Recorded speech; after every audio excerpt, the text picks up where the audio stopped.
with me. Oh, tiptoe from the garden, by the garden, on the willow tree, and tiptoe through the tulips.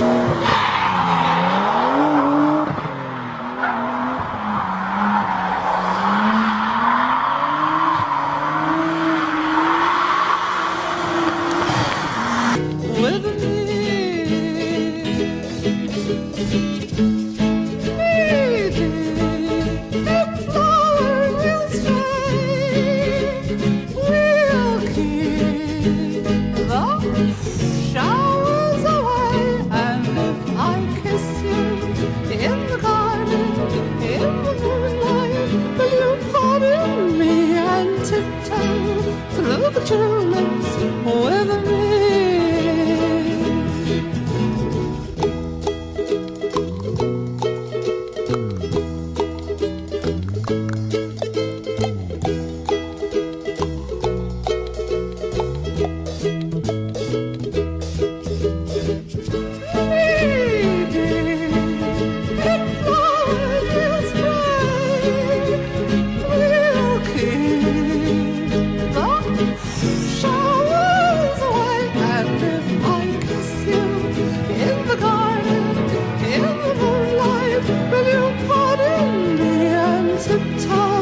Through the tulips with me.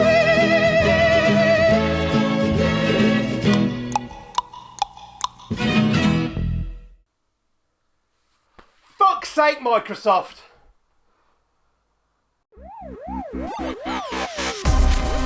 The last checkpoint is in captivity. The galaxy adapts. Hello, welcome to GameGazm. I'm Bren. I'm Dan. And what are we looking at today, Dan? Today we're looking at Gears of 4. Isn't it Gears of War 4? It's Gears of 4. Really? It should be. Why isn't it? Gears of 4.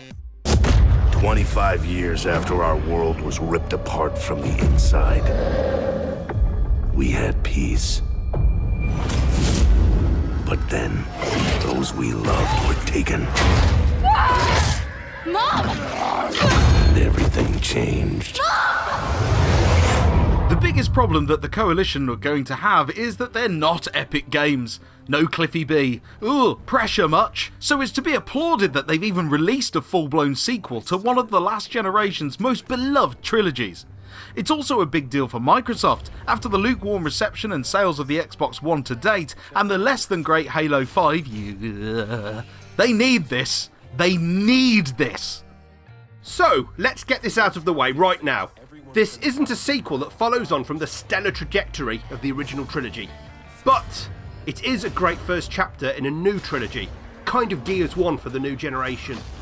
And we can comfortably expect the Coalition to build their new trilogy to give us the same thrills, twists and carnage that we all know and love.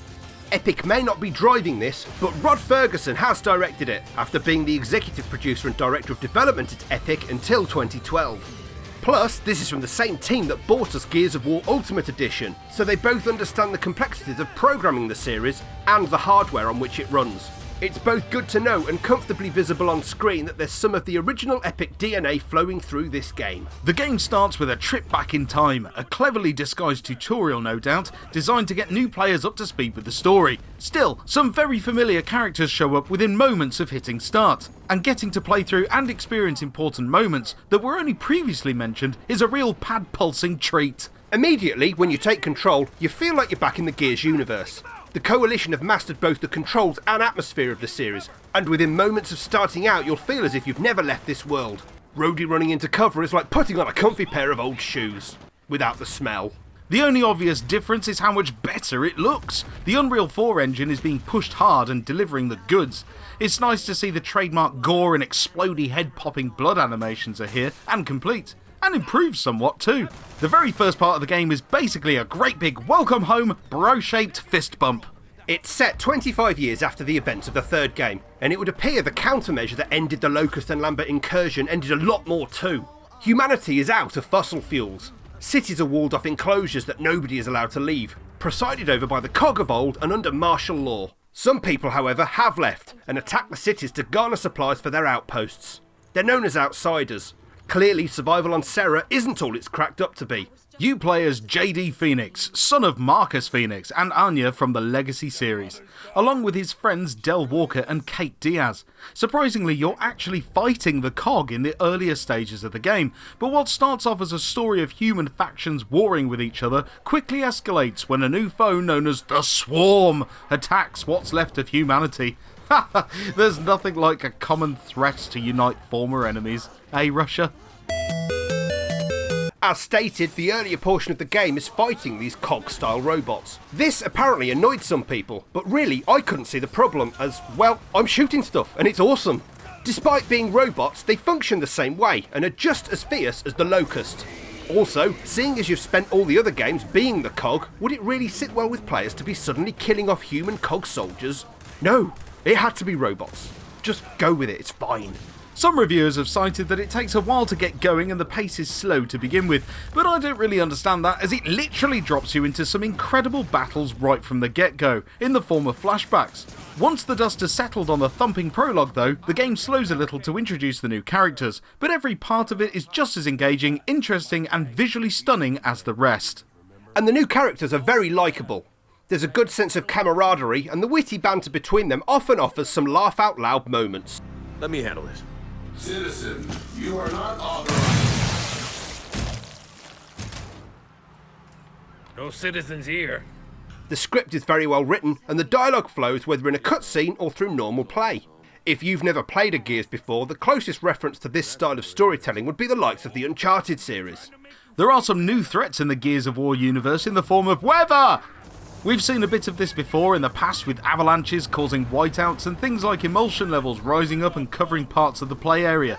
Now you can add frantic wind flares to that big bag of oh fuck! Wind flares are intense windstorms that reduce visibility, cause you to move about, and if that wasn't jarring enough, they spit out arcs of lightning too that obstruct areas and can give you a hefty shock if you get caught by one. Gears has always been surprising us with new obstacles that break up the normal humdrum of get behind cover and shoot back, and Gears of War 4 doesn't disappoint.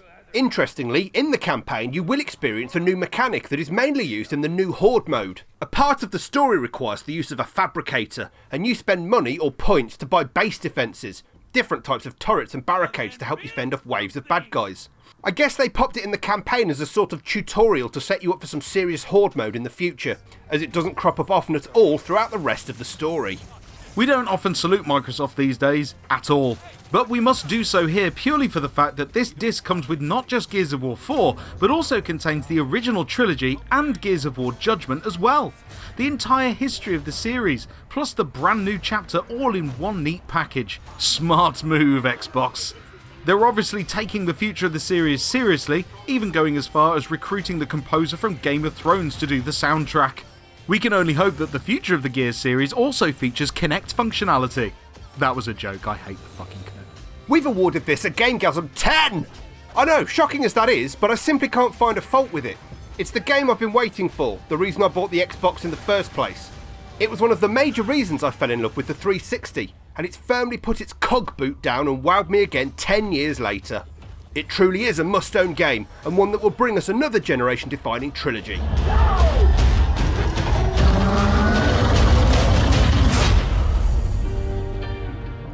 And that was Gears of War 4, or Gears of 4, if you like. Yeah, you won't let that go, will you? It's just, they've wasted an opportunity there. Do you think they'll call the next one Gears of 5? Don't be a prick. Oh, God.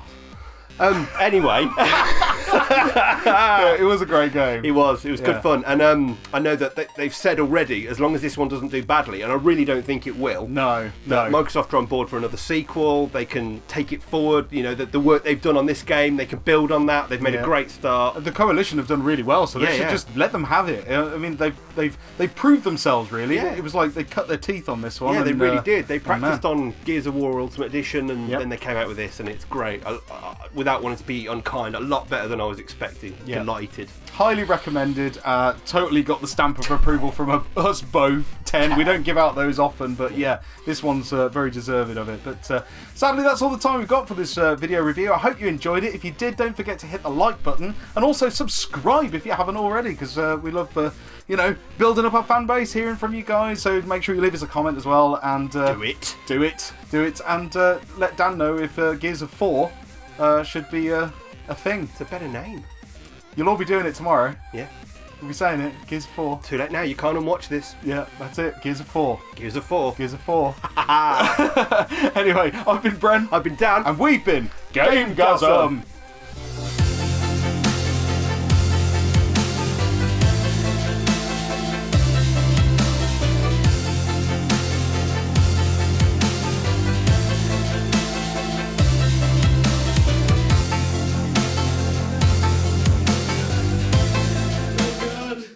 Like a turtle. I'm stuck. You made that look gracious. Fuck you, Kinect.